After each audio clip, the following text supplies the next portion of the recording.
उत्सव महोत्सव की तरह लगना चाहिए, और वो भी ऐसे समय में जिस दिन आज हम लोग दुनिया के महानतम सम्राट अशोक के जयंती का दिन है आज।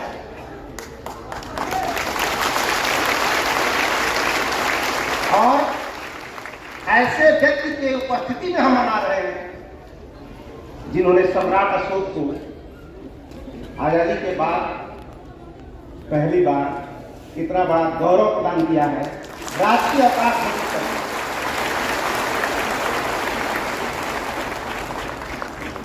और आज हमारा देश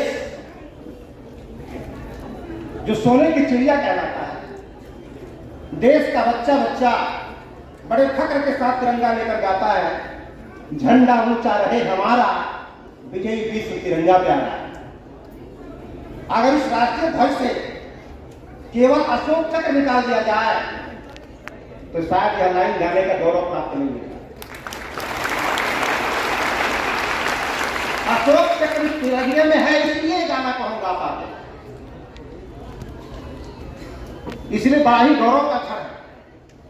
और अशोक को पहचानने में हम लोगों ने बड़ा लंबा समय लगाया। और आज हमारे बीच हम सबके मार्गदर्शक,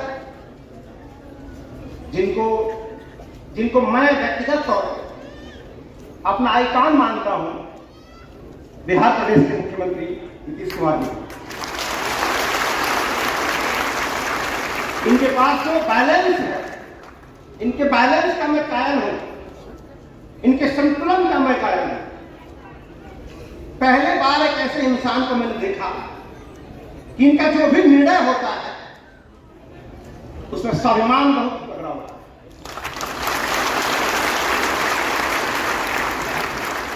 और बिना किसी को ठेस पहुंचाए, बिना किसी को आघात पहुंचाए अपनी बात कैसे कहना है कि आपसे सीखता हूं। और जो इनका जीवन चरित्र है, मैं तो यह कहूंगा कि ऊबड़ खाबड़ रास्ते में गाड़ी चलाने के मास्टर, रास्ता ऊबड़ खाबड़ हो, परिस्थितियां विपरीत हो, तो गाड़ी कैसे चलाई जाती है ये आपसे सीखता हूं। और लंबे समय के बाद आज हम लोगों ने आपको पाया है, तो निश्चित है कि हम लोग छोड़ेंगे नहीं ना।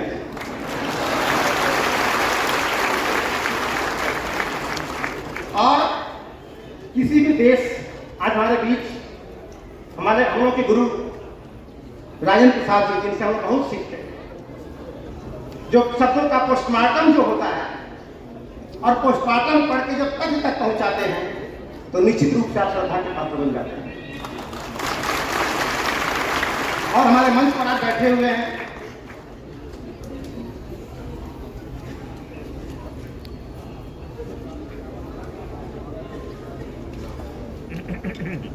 बिहार प्रदेश के माननीय मंत्री आलोक मेहता जी, भूमि राजस्व भूमि सुधार विभाग, मैं सम्राट अशोक क्लब की तरफ से आपका तहे दिल से अभिनंदन करता हूं।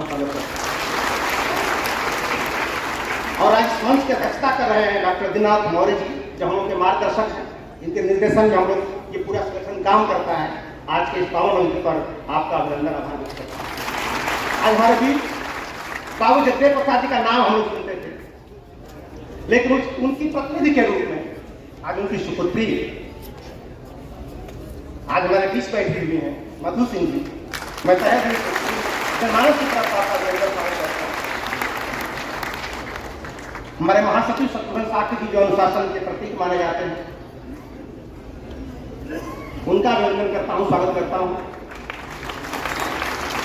और आज हमारा होने का सौभाग्य है, इस सम्राट अशोक के सिद्धांतों को एक व्यापक रूप देने के लिए हमारे बीच उपस्थित हैं मोहम्मद अनीसुर रहमान काश्मीर सर। बहुत बहुत अभिनंदन, स्वागत करता हूं आपका। डॉक्टर वीरेंद्र जी हमारे बीच बैठे हैं, इन सारे लोगों का अभिनंदन करते हुए आप सभी का अभिनंदन करता हूं, खासकर अपनी बहनों का और माताओं का, क्योंकि 6 किलोमीटर की यात्रा करके हम लोग धूप में आए हैं। और एक तो माता जी ऐसी इसमें बैठी थी, पता नहीं कहाँ बैठी है, कमर तक झुकी हुई थी, कमर तक झुकी थी, सीधा नहीं चल पा रही थी। लेकिन इतने 6 किलोमीटर की यात्रा को कंप्लीटली तय किया।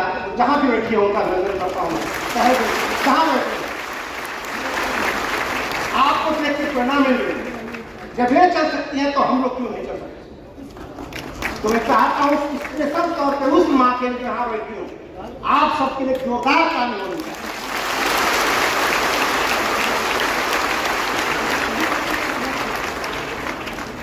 तत्पश्चात उन सारे लोगों का अभिनंदन करता हूँ जिन्होंने इस कार्यक्रम को अपना आर्थिक समय हर तरह का सहयोग देकर के इस उत्सव को महोत्सव बनाने की कोशिश की है। उन सबका मैं तहे दिल से आभारी हूं। साथियों, आज इस महान सम्राट पर चर्चा करने के लोग बैठे हुए हैं। सम्राट अशोक कोई चर्चा का विषय नहीं है, क्योंकि दुनिया में जितने सारे लोग हुए वो बोल के महान हो गए और कर के महान होने वाला अकेला सम्राट अशोक है। इन्होंने कर के महान, उन्होंने किया, बोला नहीं। इसलिए किसी भी शासक का शासनकाल 2 तरह का होता है। एक शासन ऐसा होता है जो दैनिक शासन है, यानी जीवन के साथ भी और जीवन के बाद भी। शासन 2 तरह का होता है, जीवन के साथ और एक जीवन के बाद। ऐसा जीवन कि जब तक शासक जिंदा अपने देह के द्वारा जो शासन करता है और जब तक उस देह के शासन करता है तब तक उनका दैहिक शासन माना जाता है। लेकिन उनके नहीं रहने के बाद भी उनके विचारों का प्रवाह जब तक चलता रहता है तब तक उस व्यक्ति का शासन माना जाता है। तो सम्राट अशोक दुनिया में एक ऐसे शासक हैं जो जीवन के साथ भी और जीवन के बाद भी शासन कर रहे हैं। जब तक वो जिंदा थे अपने देश से शासन किया और दुनिया का कल्याण किया, लेकिन आज वो नहीं है। जब नहीं है फिर भी हमारे देश में जो राष्ट्रीय ध्वज है उसमें चक्र है और जो देश की राजमुद्रा है उसमें अशोक स्तंभ का शीर्ष हिस्सा है। तो इस देश की राजमुद्रा में अशोक स्तंभ और राष्ट्रीय ध्वज अशोक चक्र इस बात का प्रमाण है कि सम्राट अशोक का शासन, उनके विचारों का प्रभाव आज भी देश में चल रहा है। लेकिन अफसोस की बात है कि हम लोगों ने राष्ट्रीय मुद्रा में अशोक स्तंभ को स्वीकार कर लिया, अपना लिया, राष्ट्रीय ध्वज में अशोक चक्र को अपना लिया। तो अशोक चक्र को हमने अपनाया लेकिन अशोक के चरित्र को आज तक नहीं अपनाया। अगर अशोक का चरित्र अपनाते तो शायद हमारे पड़ोसी देश आज हमारे दुश्मन नहीं होते, दुश्मन नहीं होते, क्योंकि जिसने पूरी वसुधा को अपना परिवार मान लिया, जिन्होंने ये कह दिया कि समस्त प्रजा हमारी संतान है, और संतान जब कह दिया तो क्या बच गया? आप किसी को अपना बेटा स्वीकार कर देते हो तो क्या बच जाता है? अपने बेटे के लिए जो करना है आदमी करता। तो जब जिस राजा ने पूरी समस्त प्रजा को अपना संतान मान लिया, बोला कि जैसे मैं अपने बेटे को सुखी देखना चाहता हूँ, समृद्ध देखना चाहता हूँ, उस तरह पूरी प्रजा को मैं सुखी देखना चाहता हूँ। और कुछ कहा ही नहीं, ये करके दिखाया था। इसलिए दुनिया में लोक कलाकारी शासन की जो परिकल्पना है वो सबसे पहले सम्राट अशोक ने। और लोक कल्याण, बहुत सारे लोग कहते हैं जन कल्याणकारी कर रहा है। सम्राट अशोक जन कल्याणकारी शासक ही नहीं थे, वो लोक कल्याणकारी शासक थे। और लोक कल्याण में जीव जंतु सब आ जाते। और बाद में आजादी के बाद हमारे देश का जो संविधान है एक्चुअल में उस सम्राट अशोक के विचारों का ही दस्तावेज है। और उस विचारधारा को बहुत बैलेंस करते हुए जब जहां भी जरूरत पड़ती है समाज में कब कैसे उतारना है, उसको कैसे रूप देना है, ये बड़ी ही बुद्धिमानी के साथ हमारे मुख्य अतिथि महोदय नीतीश कुमार जी बहुत ही सभ्यता के साथ उसको आगे बढ़ाने की कोशिश करते हैं। आज हम लोग आप यहाँ बैठे हैं, हमको बड़ी खुशी है कि एक जमाना था सम्राट अशोक को कोई जानता नहीं था। इसी पाटलिपुत्र राजधानी, हम भारत के लोग हैं, हमको खुद ही सबको पता नहीं था कि पाटलिपुत्र है कहाँ, इसकी खोज किसने किया? तो भारत के लोगों ने नहीं किया। लंदन में बैठ के जिसकी चर्चा अभी राजन सर कर रहे थे, बड़े साहब लंदन में बैठा व्यक्ति सोच रहा था तो राजधानी कहाँ है, वो क्लासिकल कैपिटल कहाँ है। अब कहाँ खोजो? तो जो दस्तावेज दुनिया में उपलब्ध थे, यात्रियों के, सायान के, वेलसाल के, हिस्टिंग के, उन सारे रिकॉर्डों में गया से दूरी कितनी है, कुशीनगर से दूरी कितनी है, और जगहों से दूरी कितनी है, वो सब लिखा था। और सारी दूरियों के हिसाब से उसने पूरे नपवाया अपने अधिकारियों के माध्यम से, और नपवाने के बाद जब ये तय हो गया कि यही वो पाटलिपुत्र है जहाँ अशोक शासन करते थे, आपको बताऊं वो लंदन का व्यक्ति अपना पूरा वस्त्र निकाल दिया, अब नंगे बदन उस धरती पर सो गया, चाहे किरदार नंगे बदन सो गया उस धरती पर। यही वो धरती है जहाँ पे अशोक शासन करते थे। This is the capital of Ashoka. ये आस्था है बाहर के देशों के लोगों की। उस पाटलिपुत्र को हमें खोजना था, हमारी ड्यूटी थी, लेकिन दूसरे लोगों ने किया। इसलिए मैं आभारी हूं जेम्स प्रिंसेप का, कनिंघम का, बार्ले जैसे लोगों का, जिन्होंने हम ही को बताया कि हम कौन है, हम ही को बताया कि हम कौन है। इसलिए उस परंपरा को बड़ी सावधानी के साथ बढ़ाया जा रहा है, और सम्राट अशोक क्लब उस महान संस्कृति को कैसे आपस में भाईचारा, आपस में कैसे दूसरे को न्याय है, एक संतुलन कैसे स्थापित समाज में। क्योंकि सम्राट अशोक की नजरों में आपका धर्म क्या है ये कोई विषय नहीं, आपका आचरण क्या है ये महत्व, आप कितने ज्ञानी हो ये दो कौड़ी की बात है, आप करते क्या हो ये महत्व की बात है। क्योंकि रिजल्ट तो करने से आएगा। इसीलिए आपके चरण के पुजारी चाहे जितने भी हो, लेकिन अगर आपका आचरण ठीक नहीं है तो आपकी जगह समाज में नहीं, जेल में होगी, जेल में होगी। इसलिए बहुत अच्छा लगता है कि जितना संतुलन के साथ माननीय मुख्यमंत्री महोदय, हम लोग मिलते नहीं हैं कभी, लेकिन ऐसे महोत्सव में, लेकिन फिर भी मैं बोलता हूं कि कौन कहता है कि मेरी मुलाकात नहीं होती, हम तो मिलते हैं रोज मगर बात नहीं होती। क्योंकि कार्य बोलता है, कार्य बोलता है। आपने कार्य किया, मैंने सुन लिया, आपने जो किया हमने देख लिया। मिलना कोई जरूरी नहीं है, लेकिन राजकीय अवकाश घोषित करके और आपने जो जयंती में उपस्थिति दर्ज की है, सच तो यह है कि हम लोग इस जयंती को दिल से मना रहे हैं। लेकिन इस जयंती को मनाने के होड़ सी लग गई पूरे देश में, होड़ लग गई। ये अलग बात है कि हम लोग दिल से मना रहे हैं और कुछ लोग दल से मना रहे हैं। ये अलग बात है कि हम लोग दिल से मना रहे हो, सब लोग दल से मना रहे हैं। और ये भीड़ लाइव नहीं गई है, ये भीड़ आई है, आई है।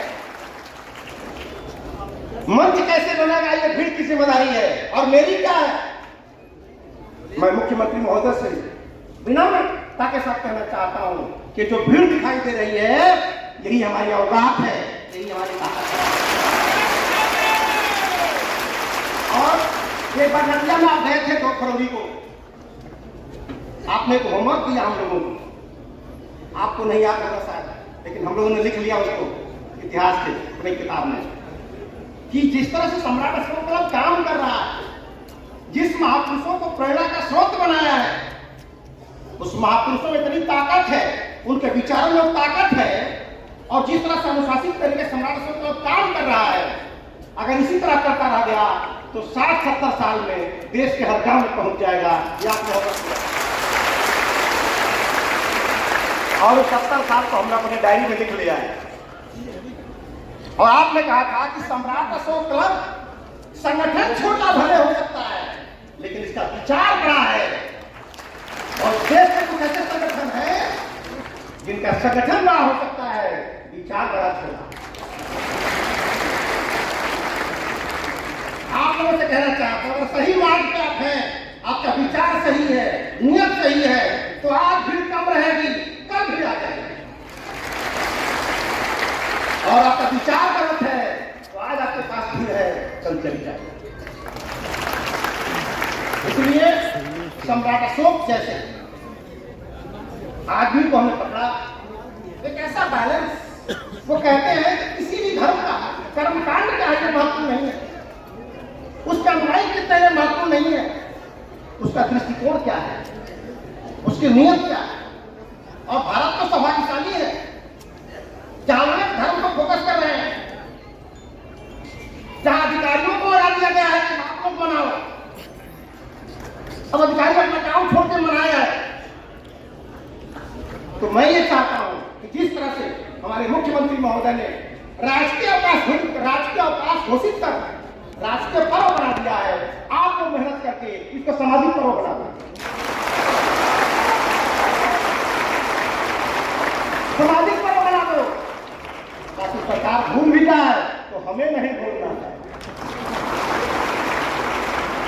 यह हमें होना चाहिए। इसलिए आज जो अशोक ने जो धर्म की बात बोली, आप कभी भी अपनी बात पे अब सोचो, अशोक चक्र तिरंगा में क्यों आया? क्या अकेला चक्र था क्या? भारत में बहुत सारे चक्र थे, भारत में बहुत सारे चक्र थे जो लाए जा सकते थे तिरंगा में, लेकिन वो सारे चक्र हिंसा के प्रतीक थे, हिंसा का प्रतीक था। जब भी उंगली से बाहर निकलता था तो किसी न किसी की हत्या करता था। लेकिन अशोक का चक्र जब घूमता है तो लोक कल्याण करता है, इसलिए देश के राष्ट्र बनते हैं। और क्योंकि देश हमारे संविधान का सपना है वेलफेयर स्टेट की स्थापना करना, लेकिन आज लोग वेलफेयर स्टेट की स्थापना न करके वेलफेयर रिलीजन की स्थापना कर रहे हैं। वेलफेयर स्टेट नहीं, वेलफेयर रिलीजन की स्थापना कर रहे हैं, जो ऐसा होना ठीक नहीं है। इस देश में सारे लोग रहते हैं और सबको सम्मान के साथ जीने का, सबको सम्मान के साथ जीने का। हमने माना कि गीता एक पवित्र ग्रंथ है, हम सम्मान करते हैं। कुरान एक पवित्र ग्रंथ है, हम सम्मान करते हैं उसका। लेकिन गीता और कुरान के अनुयायी जब आपस में लड़ते हैं, झगड़ते हैं, तो उनके झगड़ों को सुलझाने की क्षमता न गीता में है न कुरान में, वो तो है केवल भारत का संविधान। वही चाहते हैं उसी तरह में। और आप सब भाग्यशाली हो, हम सब खुशकिस्मत हैं कि हम संविधान मंच पर आकर उसकी पूजा करें। शायद सम्राट अशोक क्लब पूरे भारत का पहला ऐसा संगठन है जिन्होंने मंचों पर लाके संविधान पर प्रतिष्ठा किया है। जब आजादी के समय में ही काम हो जाना चाहिए। पोलियो का जब कानून बना कि पोलियो जाना चाहिए, तो पोलियो का खुराक लोग गांव में जाके नहीं, दिल्ली में जाके नहीं पिए, छोटी समितियां बनाई गई, तब भी लोग नहीं पिए पोलियो का। घर घर में घुस के पिलाया गया, उंगली पे दाग लगा कौन पिया है कौन नहीं पिया है। उसी तरह जब भारतीय संविधान बना तो संविधान की भावना क्या है, संविधान चाहता क्या है, इस भावना को भी गांव गांव जाना चाहिए था। और उंगली में दाग लगाना चाहिए कौन कौन इस भावना को जानता है, कौन कौन नहीं जानता। खैर, जो लोग नहीं कर सके तो चूंकि हम तो प्रियदर्शी सम्राट अशोक के बनकर, और प्रियदर्शी का मतलब ही होता है केवल प्रिय को देखना, केवल सकारात्मक देखना, नकारात्मक की तरफ ध्यान न देना। प्रियदर्शी का वर्ड भी नहीं होता, प्रिय मतलब अच्छा, सकारात्मक, और दर्शी माने देखो। तो दुनिया में कोई सूक्ष्मदर्शी होगा, कोई दूरदर्शी होगा, लेकिन सम्राट अशोक क्लब तो प्रियदर्शी, और इसी प्रिय दर्शन को देखने की कोशिश कर रहे हैं। और जिनका विचार इन विचारों से मेल खाता है, जो प्रिय दर्शन चाहता है, वो हमारे साथ छट जाता है, और उन्हीं में से हमारे मुख्यमंत्री महोदय आते हैं। तो बहुत ज्यादा नहीं कहूंगा, क्योंकि बहुत दिनों के बाद हम भी मिले हैं, तो आपको सुनना है कि नहीं सुनना चाहिए। तो मुख्यमंत्री हमारे बीच में बैठे हैं, इसका एहसास कराना होगा आपको।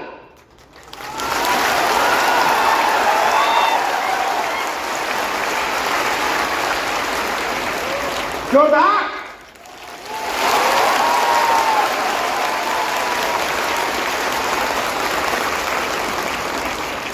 बहुत बहुत धन्यवाद, थैंक यू।